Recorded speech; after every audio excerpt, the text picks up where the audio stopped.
We're ready to take the trigger and the hand out. Pull the hand to the rear.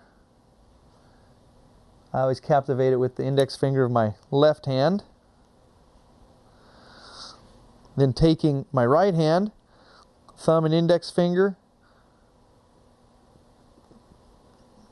shimmy it, jockey it, however it takes, to simply slide it straight up out of the gun. Okay, let's go ahead and take that trigger apart. Set the frame aside. Here's our hand. On the old style guns, and actually I shouldn't say old style, but pre-1990s, slide the hand out. You won't lose any of the springs or parts. Set it aside. We've got 3 pins. The top pin, and then went ahead and retightened the screw.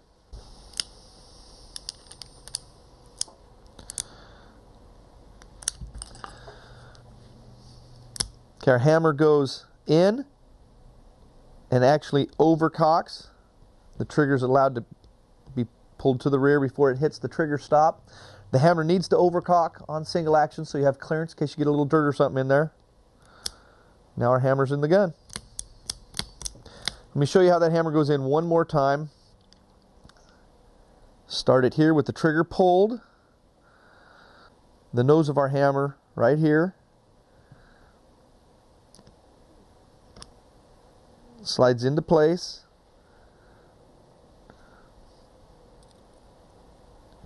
Here's the sear portion, or the full cock sear portion of our trigger. Here's the nose of our hammer. You can see that relationship. Now we're ready to put the mainspring in. Here's our mainspring.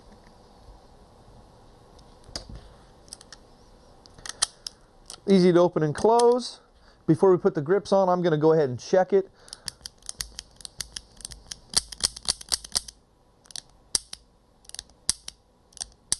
Obviously our trigger stop is out of the way. We can double action, we can single action. Cylinder opens, extractor rod extracts and then returns. Spins freely there. We're ready to put the grips on. Okay, here's our grip.